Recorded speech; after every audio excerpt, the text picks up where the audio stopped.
Good morning friends, आप सब कैसे हैं। मैं विपिन मिश्रा अपने यूट्यूब चैनल पर आपका हार्दिक स्वागत करता हूं। पिछली क्लास में मैंने डिस्कशन में लिया था कि सेंटेंस क्या होता है और सेंटेंस के प्रकार की बात मैंने कही।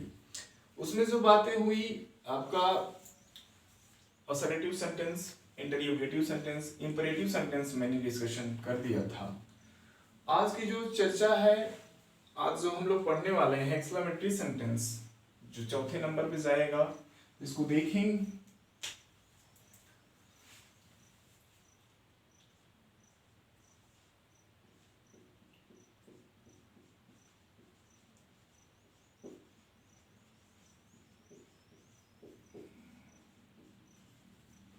Exclamatory sentence. सबसे पहले तो जरूरी ये है कि मिस स्पेल्ड वर्ड में आपके कुछ वर्ड पूछे जाते हैं जहां पे गलतियां कराई जाती है स्पेलिंग में, तो जरा ध्यान दें। यहाँ पे गलती बच्चे करते हैं, वो की जगह पर ई कर देते हैं, तो ये ध्यान रखिए कि यहाँ पर क्या होता है। यहाँ पर आपको क्या होता है, ये नहीं बल्कि क्या होगा, ओ होगा। इसकी हिंदी जरा गौर करें, विस्मयादि बोधक, इसको हिंदी में बोलते हैं विस्मयादि बोधक। ये किसकी और एक हिंदी बनती है जिसे हम लोग बोलते हैं कोलाहल, और आप चाहें तो एक शब्द और इस्तेमाल करते हैं शोरगुल। इस संदर्भ में अगर कोलाहल के अर्थ में दें, कोलाहल के लिए कुछ शब्द आप लिख लें शायनानी में। एक वर्ड कमाल का होता है जो ज्यादातर कॉम्पिटिटिव एग्जामों में पूछा फेवरेट वर्ड है, अबस्टिपेरस। और एक शब्द और इस्तेमाल आप करते हैं क्लैमरस। आगे की कहानी को देखें। एक्सक्लेमेटरी शब्द जब आया कैसे, एक शब्द आप इस्तेमाल करते हैं एक्सक्लैम। क्या इस्तेमाल करेंगे, एक्सक्लैम। एक्सक्लैम और इस एक्सक्लैम में थोड़ा डिफरेंस को समझना जरूरी है, स्पेलिंग बच्चे गलत लिख जाते हैं। एक्सक्लैम में यहाँ पर ए आई है, बल्कि यहाँ पर सिर्फ क्या है, ए है। एक्सक्लैम का मतलब होता है चिल्लाहट। एक्सक्लैम मतलब होता है चिल्लाहट। चिल्लाहट कहें तो अचानक आई हुई भावना ही तो होती है चिल्लाहट। आप चिल्लाने के लिए प्लान नहीं बनाते, प्लान ऑटोमेटिक बन जाता है। इस चीज को भी ध्यान रखें। तो कह सकते हैं एक्सक्लेम क्या होता है, सडन फीलिंग, या कह सकते हैं इमोशन। अचानक आई हुई भावना ही क्या होती है, एक्सक्लेमेटरी सेंटेंस कहलाती है। तो परिभाषा पे गौर करें। और भावना किस तरह की हो सकती है, जैसे आप कह सकते हैं भावनाएं आपकी हैप्पीनेस से रिलेटेड हो सकती हैं, और आपकी भावनाएं शारों से रिलेटेड हो सकती हैं, और आपकी भावनाएं सिंपैथी से रिलेटेड हो सकती हैं, और कह सकते हैं डिजायर आपका हो सकता है। तो भावनाएं विभिन्न प्रकार की हो सकती हैं। तो परिभाषा अब जाकर क्लियर हो रही होगी कि एक्सक्लेमेटरी सेंटेंस वो सेंटेंस होते हैं जो क्या करते हैं कि भावनाओं को बताते हैं।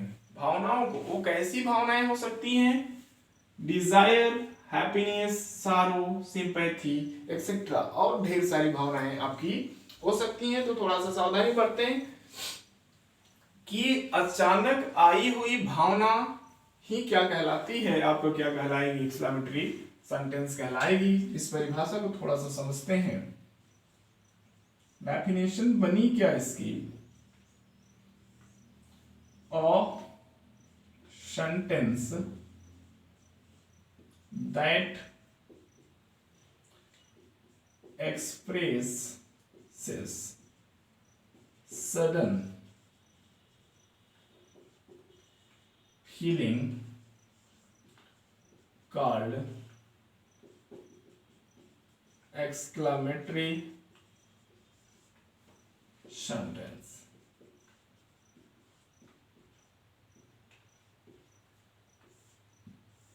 ऐसा सेंटेंस जो क्या करता है, सडन फीलिंग देता है, ऐसे सेंटेंस को हम लोग क्या कहते हैं, एक्सक्लेमेटरी सेंटेंस कहते हैं। एग्जांपल जरा देखें। एग्जांपल कि what a boring day it is. What, या एग्जांपल दूसरा ले लें, how beautiful car you have. कहने का तात्पर्य क्या है, कोई व्यक्ति कह रहा कितना बोरिंग रहा आज का दिन। हाउ ब्यूटीफुल, और किसी के घर आप गए, अपने दोस्त के घर गए, उसकी कार को आपने देखा, आपने कहा क्या कार है तुम्हारे पास, गजब की कार है जो तुम्हारे पास है, गजब की कार है। आपके अचानक निकल आएगी भावना, इसलिए क्या हुआ, आप क्या दिखा रहे हैं, खुशियां दर्शा रहे हैं, इसलिए क्या हुआ, ब्यूटीफुल कार यू हैव। तो ऐसी स्थिति में क्या बन गया, एक्सक्लेमेटरी सेंटेंस बन गया। तो महत्वपूर्ण कुछ फैक्टर्स हैं, इसके जरा नोट करेंगे। एक शब्द आप इस्तेमाल करते हैं व्हाट, और एक शब्द इस्तेमाल करेंगे हाउ। इन दो शब्दों का इस्तेमाल होगा किसमें, एक्सक्लेमेटरी सेंटेंस में। आगे थोड़ा समझते हैं कुछ महत्वपूर्ण फैक्टर इसके, कि एक आपका सिंबल जो इस्तेमाल करते हैं, ये जो मार्क है, इसके बारे में थोड़ा डिटेल डिस्कशन देखें। इसको हम लोग बोलते हैं एक्सक्लेमेशन मार्क या एक्स पॉइंट। इसको क्या बोलते हैं, एक्सक्लेमेशन मार्क या एक्सक्लेमेशन पॉइंट। एक और इसका इस्तेमाल आप थोड़ा दूसरे शब्दों में देखें, इसको फैक्टोरियल भी बोला जाता है। इसको क्या बोला जाता है, फैक्टोरियल। जो मैथ्स में इसका आप इस्तेमाल करते हैं, फैक्टोरियल बोला जाता है, मैथ्स में इस्तेमाल होगा। अगर मैं कहूं कि 5 का फैक्टोरियल निकालें, तो 5 का फैक्टोरियल निकालने का आपका तरीका ये होगा। तो 5 का फैक्टोरियल कितना आया, 120। एक और बातें यहां से आएंगी इसकी, किसका इस्तेमाल आप वार्निंग साइन के लिए भी करते हैं। इसका इस्तेमाल आप वार्निंग साइन के लिए करते हैं। अगर इसी सिंबल में थोड़ा सा हेर फेर किया जाए, यहां अगर लगा दें, तो इसको बोला जाता है इन्वर्टेड एक्सक्लेमेशन मार्क। ये बात क्लियर हो गई। इतनी बातों को नोट करेंगे, कुछ चीजें और इसके बारे में चर्चा करता हूं।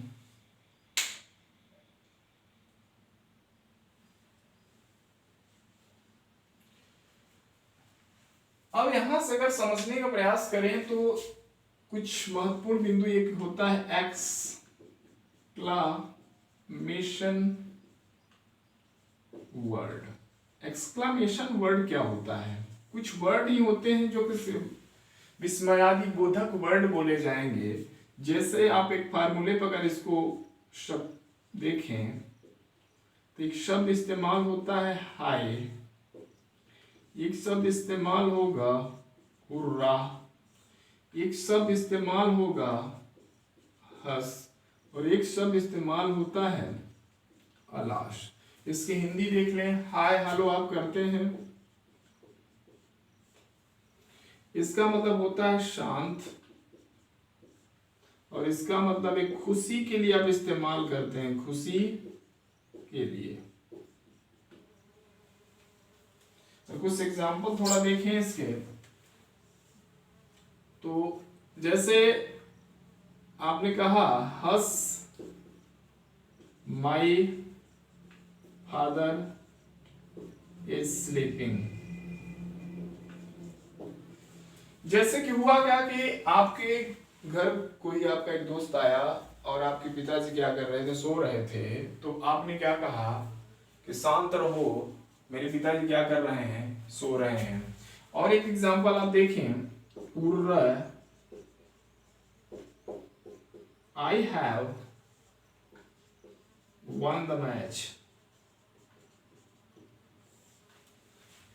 जैसे क्या हुआ, मैच हुआ, बहुत जबरदस्त मैच चल रहा था, उसके बाद आपने मैच को जीत लिया। उसके बाद आप क्या करते हैं, चिल्लाते हैं, खुशियां मनाते हैं। तो आप क्या कहते हैं, मैंने मैच को जीत लिया, और चिल्लाते हैं।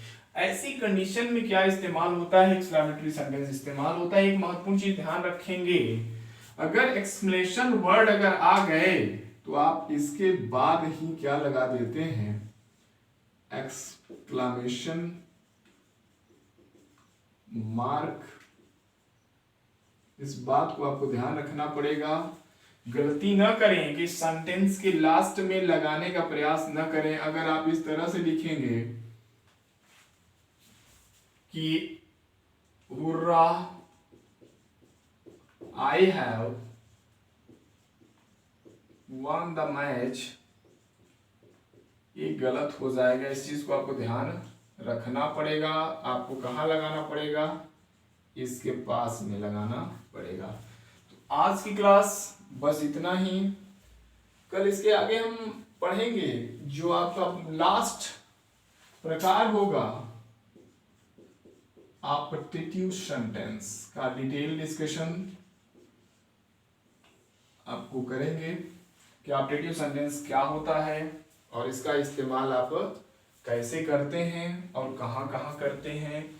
तो आज की क्लास यहीं पर आपकी समाप्त होगी। कल फिर से आपको वीडियो मिलती रहेगी लगातार।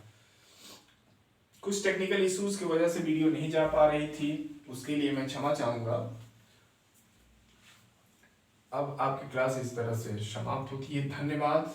बने रहें, देखते रहें English with Vipin Mishra. Thanks for watching.